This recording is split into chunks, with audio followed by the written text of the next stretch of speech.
ఓ తప్పు చెప్పినందుకు దానికి ఎన్ని ఇంకా ఒకదాని మీద ఒకటి తప్పుల మీద తప్పులు చేసుకుంటూ పోవాల్సి వచ్చిందనమాట. సరే ఇట్లాగా పులోముడు అనే రాక్షసుడు వచ్చాడు, ఎత్తుకొని పోయాడు అన్నాడు.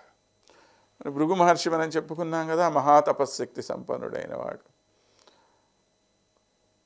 మనోనేత్రంతో చూశాడు, ఎక్కడున్నాడు ఆ పులోముడు చూశాడు, నేరుగా అక్కడికి వెళ్ళిపోయాడు. ఈయన ఆ భార్య ఏమో ఈయన చూసి ఓ బోరు బోరుని ఏడ్చింది.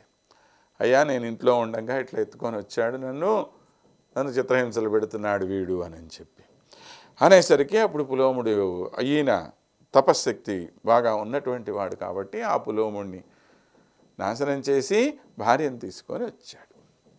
ఇది కథ. అక్కడ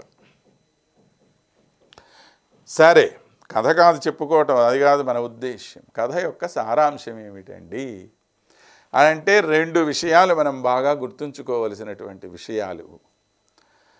ఒకటి, పిల్లల్ని భయపించాలి అనేటువంటి ఉద్దేశంతో లేనిపోనటువంటి ఒక ఊహా చిత్రాలని మనం పిల్లల ముందు ఉంచటం అనేది చాలా దోషభూయిష్టమైనటువంటిది.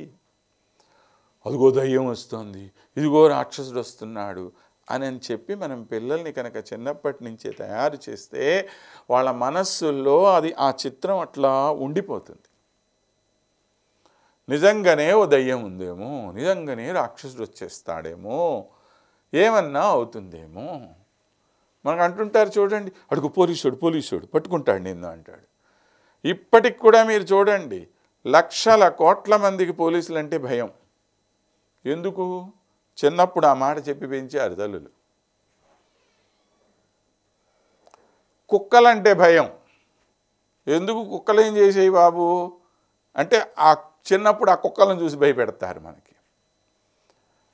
ఇవి మన మనస్సు మీద విపరీతమైనటువంటి ప్రభావం చూపేటువంటి విషయాలు.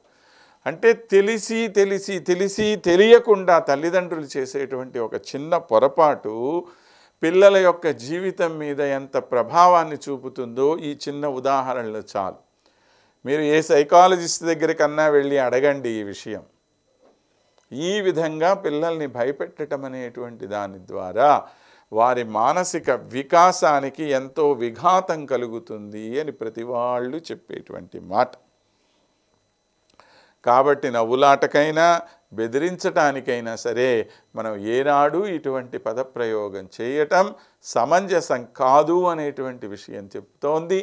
రెండవది, తెలిసి తెలియనటువంటి పేర్లు పెట్టుకోవటం ద్వారా మీకు నిజంగా అంత వినూత్నమైనటువంటి పేర్లు ఏమన్నా సాధించుకోవాలి అనేటువంటి ఉద్దేశం ఉంటే ఒక చక్కని పండితుడిని ఎవరినన్నా సంప్రదించండి.